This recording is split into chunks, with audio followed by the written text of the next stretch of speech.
বন্ধুরা, পড়ছি নারায়ণ গঙ্গোপাধ্যায়ের ছোট গল্প আলু খলিফার শেষ খুন।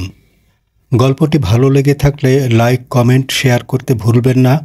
আর চ্যানেলটিতে নতুন হয়ে থাকলে অবশ্যই সাবস্ক্রাইব করে সঙ্গে থাকবেন।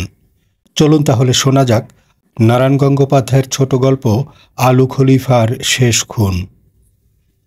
আগে নাম ছিল আলাউদ্দিন, সংক্ষেপে দাঁড়ালো আলু। আলু নয়, আলু খলিফা। লখনৌয়ের মুসলমান জাত কসাইয়ের ছেলে। লাল টকটকে দুটো চোখ যেন হিংসায় আরক্তিম হয়ে আছে। হাতে লম্বা একখানা চকচকে ভোজালি। তার হাতের দাঁতের বাটটার রং প্রথমে ছিল দুধের মতো সাদা, কিন্তু অনেক পশুর রক্ত জমতে জমতে তার রং হয়েছে কুচকুচে কালো। শুধু ভোজালির ফলাটায় এতটুকু মালিন্য পড়েনি, ক্রমাগত রক্তমাংসের শান পড়ে পড়ে যেন তার ওপর থেকে হীরের আলো ঝলকে যায়। আকস্মিক একদিন দর্শন দিলে প্রেতমূর্তির মতো। শীতের সকাল, কিন্তু সকাল হয়নি। শেষ রাত থেকে নেমেছে স্তরে স্তরে কুয়াশা। দূরের নিদ্রিত নির্বাক সিংহাবাদের বিস্তীর্ণ হিজলের বন থেকে কৃষ্ণকালের বিলের দুর্গন্ধ ভরা জলের ওপর থেকে সেই কুয়াশা উঠে এসেছে। সমস্ত বন্দরটা শীতের আড়ষ্টতায় পড়ে আছে মূর্ছাতুরের মতো। দুহাত দূরের মানুষ চোখে দেখা যায় না। মদগাজার সরকারি লাইসেন্সপ্রাপ্ত ভ্যান্ডার জগদীশ তখন অঘোরে ঘুমে মগ্ন। জগদীশ নেশা করে না, কিন্তু দিনরাত নেশার জিনিস নাড়াচাড়া করে তার ঘ্রাণেন্দ্রিয়ে এক জাতীয় অভ্যস্ততা এসে দেখা দিয়েছে। নিজের পরিচিত জায়গাটিতে না শুলে ঘুম আসে না জগদীশের। কেরোসিন কাঠের পুরনো তক্তাপোষ থেকে সরাসরি ঝাড়পোকা সারা রাত সুরসুরি দেয়। মাথার কাছে পায়া ভাঙা টেবিলে গাজার নিক্তি আর গাজার পুড়িয়া থেকে নিরুদ্ধ ঘরের মধ্যে অত্যুগ্র দুর্গন্ধ ভেসে ভেসে বেড়ায়। পায়ের কাছে ৪৫ গ্যালন মদের পিপা থেকে পচা মহুয়া, চিটেগুড় আর অ্যালকোহলের একটা সুরভি নিঃশ্বাসে নিঃশ্বাসে জগদীশের স্নায়ুগুলোকে রোমাঞ্চিত করে তোলে। ওয়ারহীন বাঁধিপোতার লেপে আপাদমস্তক মুড়ি দিয়ে জগদীশ মধুর স্বপ্নে তলিয়ে থাকে। স্বপ্ন দেখে বন্দরের খোকা ভুইমালির সুন্দরী বিধবা বোনটা তার জন্যে একখেলি দোক্তা দেওয়া পান এনে সোহাগ ভরা গলায় তাকে সাধাসাধি করছে। আবেগে উচ্ছ্বসিত হয়ে জগদীশ লেপের মধ্য থেকে বিড়বিড় করে উঠেছে। ঠিক সেই মুহূর্তেই কানের কাছে যেন বাজ ডেকে গেল। খোকা ভুইমালির সুন্দরী বোনের কোকিল কণ্ঠ নয়, এমনকি খোকার কটকটে ব্যাঙের মতো গলাও নয়। জগদীশ লাফিয়ে উঠে বসল। বন্ধ দরজায় তখন লাঠির ঘা পড়ছে। ঘরের মধ্যে শীতার্ত অন্ধকারে মিটমিট করছে লণ্ঠনের লাল শিখা। রাত শেষ হয়েছে কিনা জগদীশ অনুমান করতে পারল না। এমন অসময়ে যেভাবে হাঁকাহাঁকি করছে, ডাকাত পড়ল নাকি? শীতে আর ভয়ে জগদীশের দাঁত ঠকঠক করে বেজে উঠল। কে? দারু চাই বাবু। দারু? জগদীশের ধরে প্রাণ এলো। নিশ্চয় মাতাল। অসীম বিরক্তিভাবে দাঁত খিচিয়ে বিশ্রী একটা শব্দ করলে জগদীশ। এই মাঝরাত্রিরে দারু? ইয়ার কি পেলে নাকি? যা বেটা, পালা। আরও জোর গলায় কথাটার পুনরাবৃত্তি শোনা গেল। দারু চাই বাবু। ক্রুদ্ধ জগদীশ লেপটাকে গায়ে জড়িয়ে নিয়েই উঠে পড়ল। ধরাস করে খুলে ফেলল দরজাটা। যাচ্ছে তাই একটা গাল দিয়ে বলল, সরকারি আইন জানিস? বেলা ৯টার আগে। কিন্তু কথাটা আর শেষ হতে পারল না। শীতমন্থর আড়ষ্ট অন্ধকারকে বিদীর্ণ করে পৈশাচিকভাবে হেসে উঠল লোকটা। ঝিকে উঠল হাতের ভোজালিখানা। জগদীশ দাঁড়িয়ে রইল পাথরের মূর্তির মতো। শুধু হাঁটুর অস্থিসন্ধিগুলো যেন বিশৃঙ্খল হয়ে গিয়ে পা দুটো থরথর করে কাঁপতে লাগল। সরকারি আইন? আইন ভাঙা মানুষ আমরা বাবু, আইন দেখিও না। ২ পয়সা বেশি নেবে নাও, কিন্তু লক্ষ্মী ছেলের মতো এক বোতল কড়া মাল বার করো দেখি। ভোরবেলায় হামলি আমার ভালো লাগে না। দেখা গেল ভোরবেলায় হামলি জগদীশও পছন্দ করে না। নিঃশব্দে আলমারি খুলে সিল করা ৩০-এর একটা বোতল বার করলে। কর্ক স্ক্রুর প্যাঁচ পড়ল। হিস শব্দ করে তীব্র অ্যালকোহলের খানিকটা বিষবাষ্প ছড়িয়ে গেল হাওয়ায়। কালো কুর্তা পরা রাক্ষসের মতো চেহারার মানুষটা বোতলটাকে মুখের কাছে তুলে ধরল। ঢক ঢক ঢক, এক নিঃশ্বাসেই আগুনের মতো 20 আউন্স পানীয় নিঃশেষিত। একবার মুখ বিকৃতি করলে না, শরীরের কোনোখানে দেখা গেল না এতটুকু প্রতিক্রিয়ার লক্ষণ। তারপর 2 টাকা ছুঁড়ে দিলে টেবিলের উপর। ভোজালিখানাকে হাতে তুলে নিলে, ব্যঙ্গচ্ছলেই কিনা কে জানে জগদীশকে একটা সালাম দিলে এবং পায়ের নাগরা জুতোর মসমস শব্দ করে বেরিয়ে গেল বাইরে। তমসাচ্ছন্ন কুয়াশায় মিলিয়ে গেল ভৌতিক একটা ছায়ামূর্তি। 8 ঘন্টা পয়সার চেঞ্জ পাওনা ছিল লোকটার, ফেলে গেছে অবজ্ঞা ভরে। কিন্তু সেদিকে মন ছিল না জগদীশের। হাঁটুটা তখনও কাঁপছে, বুকের মধ্যে রেলগাড়ির ইঞ্জিনের মতো শব্দ হচ্ছে তখনও। স্তব্ধ স্তম্ভিত জগদীশ ভাবতে লাগল, কে এই লোকটা যে এক নিঃশ্বাসে 20 আউন্স আগুন পান করতে পারে এবং একটুখানি পা যার টলে না, যার হাসি অমন ভয়ানক এবং যার ভোজালি অমন ধারালো। কিন্তু কয়েকদিন পরেই তার পরিচয় কারো কাছে অজানা রইল না। লখনৌ শহরের এক্সটার্ন্ড গুন্ডা। মোট 5 বার জেল খেটেছে, 2 বার রাহাজানিতে, 3 বার দাঙ্গায়।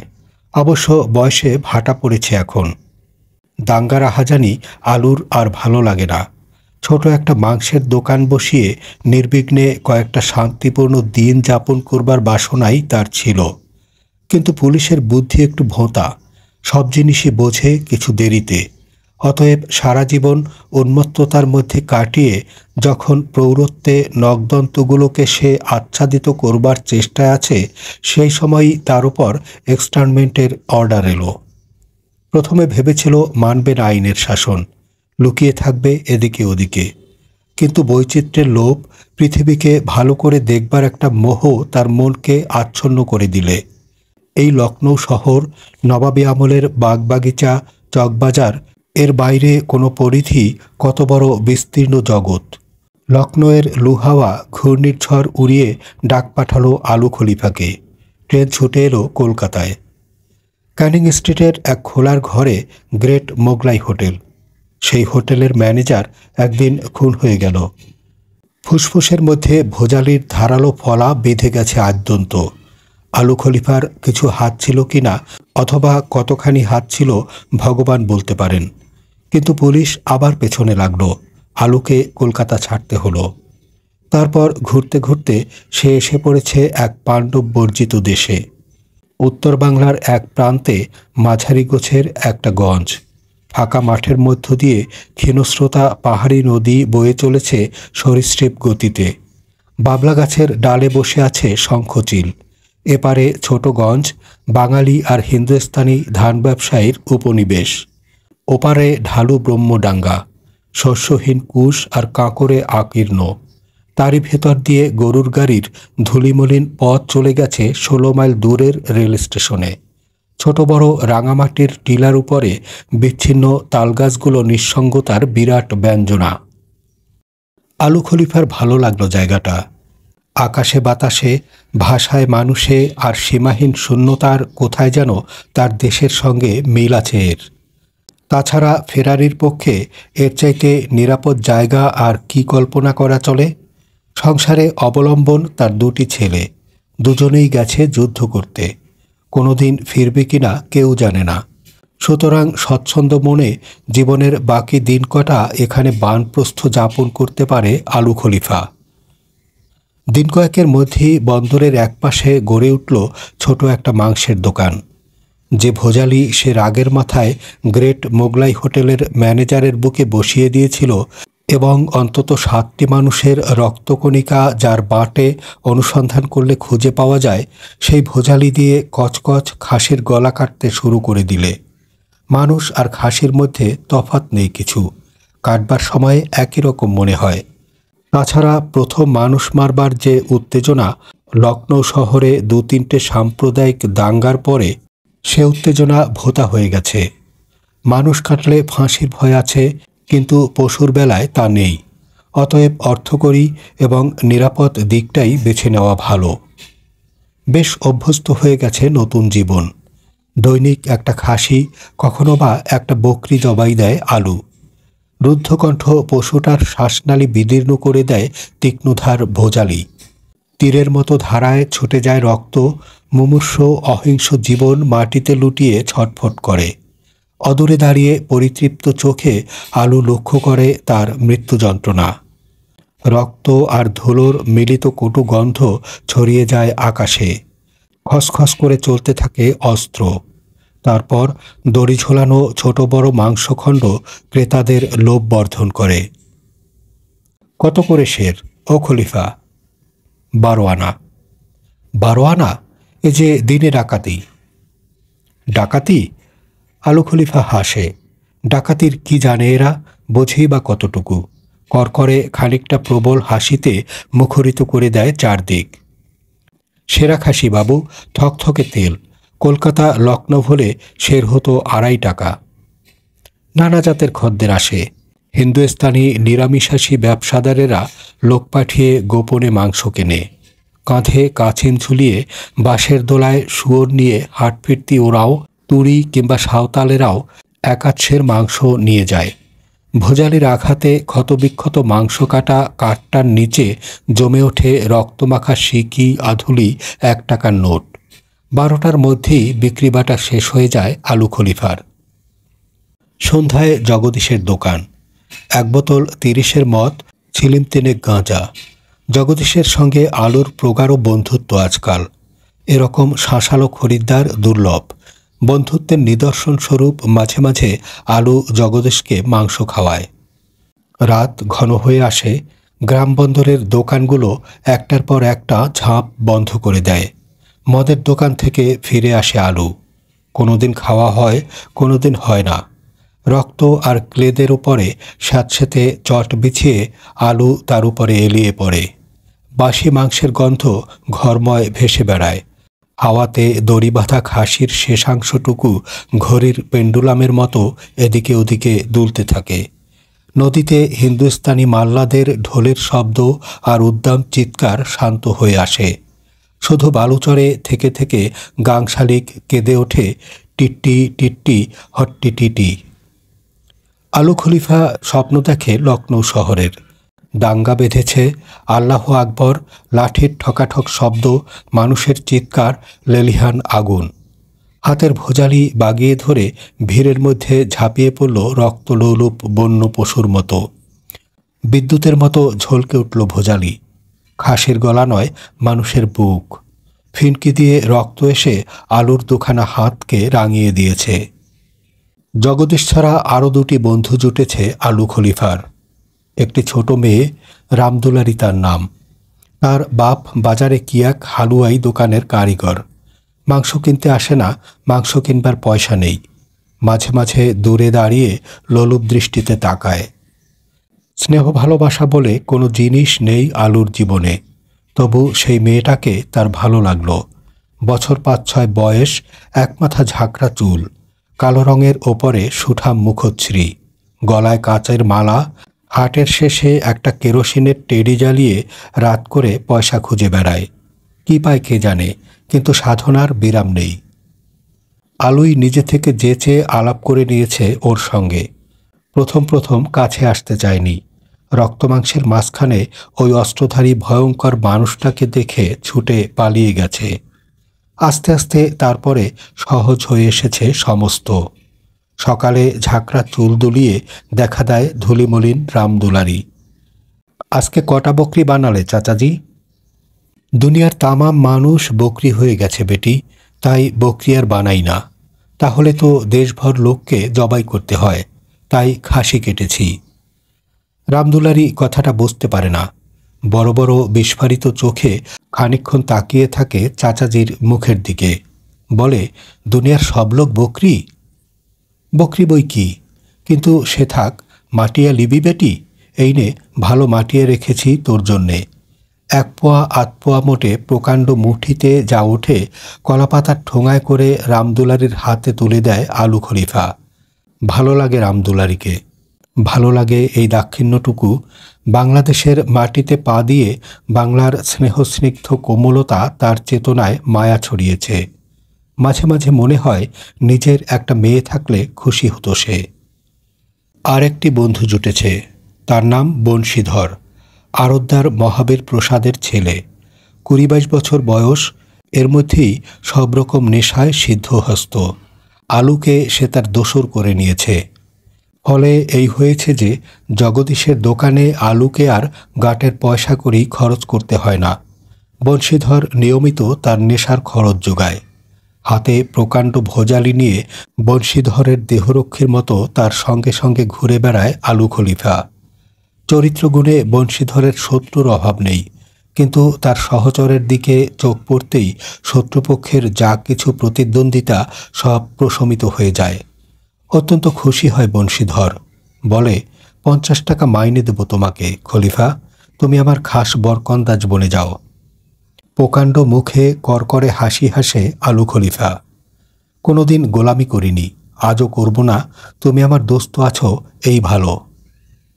দিন কাটছিল, নিস্তাপ নিরুত্তেজ জীবন। আলোর মন থেকে মুছে আসছিল অতীতের যা কিছু স্মৃতি। কোথায় কত দূরে লখনৌ শহর, কোথায় সেসব হিংস্র উন্মত্ত দিন।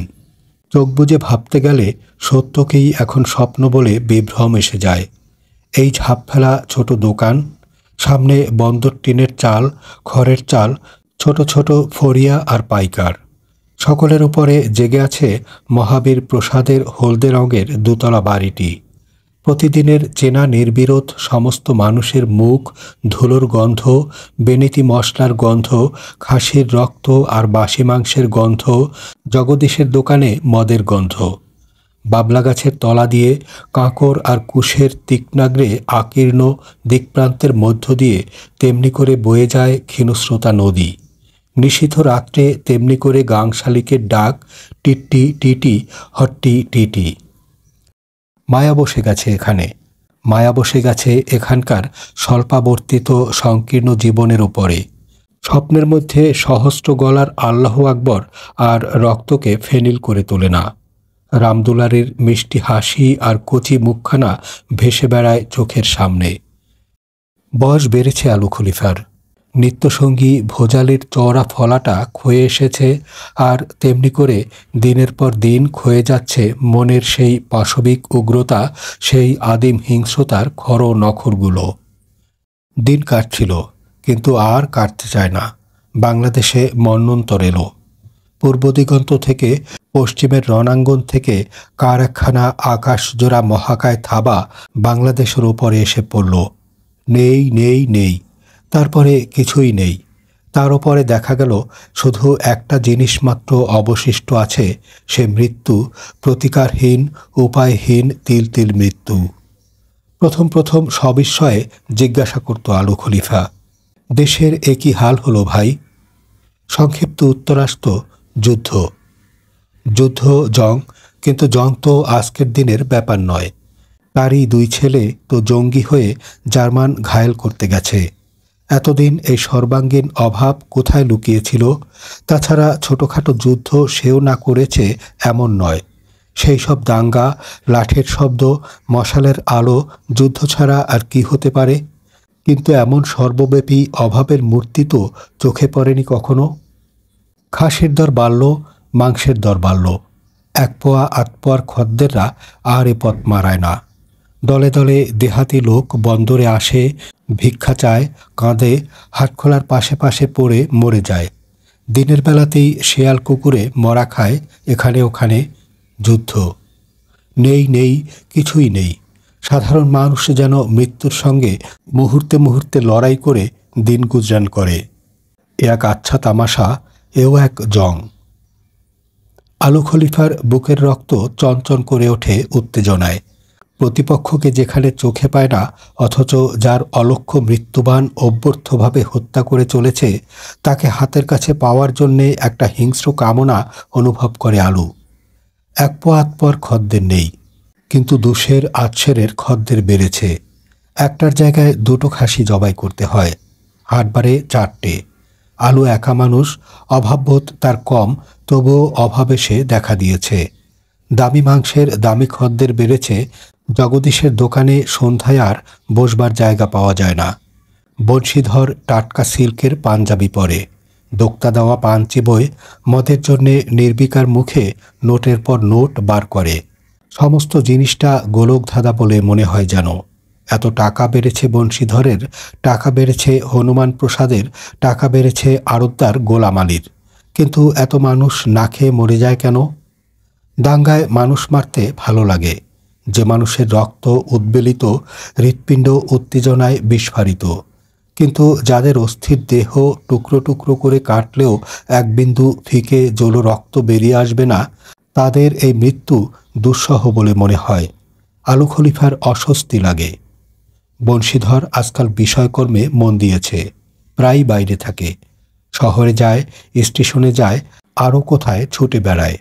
তারপর একদিন দেখা দেয় অতিশয় প্রসন্ন মুখে, গায়ে পাটভাঙা সিল্কের পাঞ্জাবি, পায়ে গ্লেসকিডের জুতো, মুখে সুরতি দেওয়া পান আর সিগারেট। মদের দোকান খুলে দেয় সদাব্রত।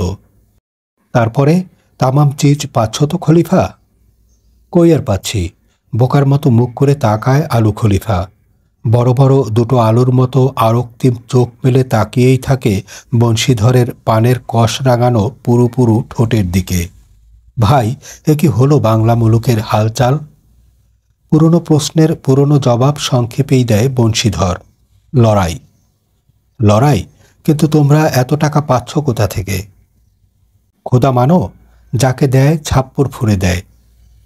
তা বটে, কিন্তু খোদা মানলেও কার্যকারণ সম্বন্ধ তো একটা থাকা দরকার। লখনৌ শহরের এক্সট্যান্ট গুন্ডা অনেক বুঝতে পারে, কিন্তু এই সোজা কথাটা বুঝতে পারে না কিছুতেই। জীবনের গতি তার প্রত্যক্ষ এবং সরল। বাহুবলে, অস্ত্রবলে উপভোগ করো সমস্ত, কেড়ে নাও, রাহাজানি করো, মানুষ মারো, কিন্তু রাহাজানি নেই, হাঙ্গামা নেই, অথচ টাকা আসছে আর মানুষ মরছে। হ্যাঁ, একেই বলে তকদির, খোদা দেনেওয়ালাই বটে। ছিন্নকণ্ঠক হাসির রক্তে দোকানের সামনে মাটিটা শক্ত কালো পাথরের মতো চাপ বেঁধে গেছে। কিন্তু এত মানুষ যে শুকিয়ে কঙ্কাল হয়ে মরে গেল, তাদের রক্ত জমল কোথায়? এই হাজার হাজার মানুষের রক্তে সমুদ্র তরঙ্গিত হয়ে উঠেছে কোনখানে? তারপর একদিন আলু খলিফার খেয়াল হলো, আজ অনেক দিন রামদুলারি আর দোকানে আসেনি। চাচাজির কাছ থেকে মেটে চেয়ে নিয়ে যায়নি কলাপাতার ঠোঙায়।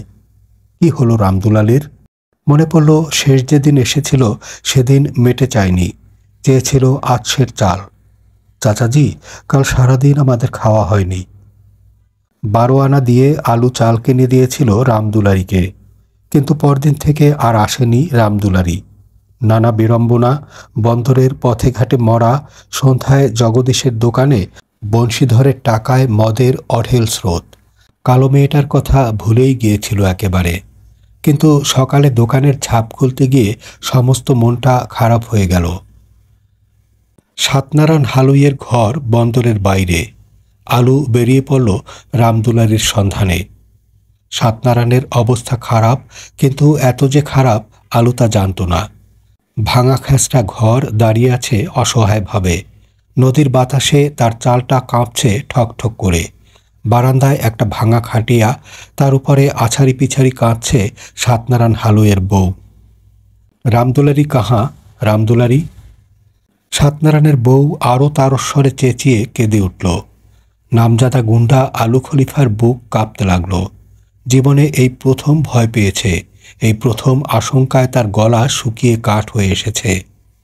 কি হয়েছে? কোথায় রামদুলারি? রামদুলারি নেই। হ্যাঁ, সত্যি সে মরে গেছে। ভারী অসুখ হয়েছিল, কিন্তু এক ফোঁটা দাওয়াই জোটেনি। মরবার আগে চেঁচিয়েছে ভাত ভাত করে। গলা বসে গেছে, কোটরের মধ্যে ঢুকে গেছে দুটো মুমূর্ষু চোখ। চিচি করে আর্তনাদ করেছে ভাতের জন্যে, কিন্তু ভাত জোটেনি। কোথায় ভাত? রামদুলারি মরে গেছে। তার মুখে আগুন চুইয়ে শীর্ণ দেহটাকে নদীর জলে গাংসই করে দিয়ে এসেছে বাপ সাতনারায়ণ। টলতে টলতে চলে এলো আবু খলিফা। সে খুন করবে, বহুদিন পরে খুন করবার প্রেরণায় তার শিরা স্নায়ুগুলো ঝরঝর করে উঠেছে। খুন করবে তাকেই, যে রামদুলারিকে মেরে ফেলেছে, শুষে খেয়ে ফেলেছে। কিন্তু কোথায় পাওয়া যাবে সেই অদৃশ্য শত্রুকে, যার অলক্ষ্য মৃত্যুবান অব্যর্থ লক্ষ্যে হত্যা করে চলেছে? কোথায় সেই প্রতিদ্বন্দ্বী? ভোজালির সীমানার মধ্যে তাকে পাওয়া যায় কি করে? জগদীশের দোকান। আলুর মুখ দেখে জগদীশ চমকে গেল। কি হয়েছে খলিফা? আলু সে কথার জবাব দিলে না, শুধু বললে, একটা বোতল। এই অসময়ে? আলু চেঁচিয়ে উঠল কদর্য একটা গাল দিয়ে, তাতে তোমার কি? জগদীশ আর কথা বাড়ল না, নিঃশব্দে বোতল খুলে দিলে আলুর দিকে। কি যেন হয়েছে লোকটার, এমন মুখ, এমন চোখ সে আর কখনো দেখেনি। যেন থমথম করছে ঝড়ের আকাশ। এক বোতল, দু বোতল। আলু কাঁদতে জানে না, তার চোখের জল আগুন হয়ে ঝরে পড়তে লাগল। খুন করবে, খুন করবে সে, কিন্তু কোথায় তার প্রতিদ্বন্দ্বী, তার শত্রু? পা টলছে, মাথা ঘুরছে। বহুদিন পরে আজ আবার নেশা হয়েছে আলুর। এমনই নেশা হয়েছিল সেদিন, যেদিন গ্রেট মোগলাই হোটেলের ম্যানেজারের বুকে সে তার ছোরাখানা বিধিয়ে দিয়েছিল। হঠাৎ কি মনে হলো, আরক্ত আচ্ছন্ন চোখ মেলে সে জগদীশকে লক্ষ্য করতে লাগল। একে দিয়েই আরম্ভ করবে নাকি? জগদীশের পেটে বাঁটশুদ্ধ বসিয়ে দিয়ে প্রথম শান দেবে ভোজালিতে? আলু চিন্তা করতে লাগল। কিন্তু নিছক পিতৃপুরুষের পুণ্যেই এ যাত্রা জগদীশের ফাঁড়া কেটে গেল। গ্লেসকিট জুতো মচমচিয়ে ঘরে ঢুকল বংশীধর। উল্লসিত কণ্ঠে বংশীধর বললে, কি খবর খলিফা, এই সাত সকালেই মদ গিলতে বসেছ? আলু বললে, আমার মর্জি। একটা বড় কনসাইনমেন্টের টাকা হাতে এসে পৌঁছেছে। অত্যন্ত প্রসন্ন আছে বংশীধরের মন। তাহলে এসো, আরও চালানো যাক। জগদীশ বললে, 2 বোতল গিলেছে কিন্তু। আলু গর্জে উঠল, 10 বোতল গিলব, তোমার মুন্ডু শুদ্ধ গিলব আমি। 10 বোতল কেন, ভাটিটাই গিলে ফেলো না। কিন্তু দোহাই বাবু, আমার মুন্ডুটাকে রেয়াত করো দয়া করে। জগদীশ রসিকতার চেষ্টা করলে একটা। বংশীধর হেসে উঠল, কিন্তু আলু হাসল না। চোখের জল আগুন হয়ে ঝরে যাচ্ছে। কে মেরে ফেলেছে রামদুলারিকে? কে কেড়ে নিয়েছে তার রোগের দাওয়াই, তার মুখের ভাত? কোথায় সেই শত্রুর সন্ধান মিলবে?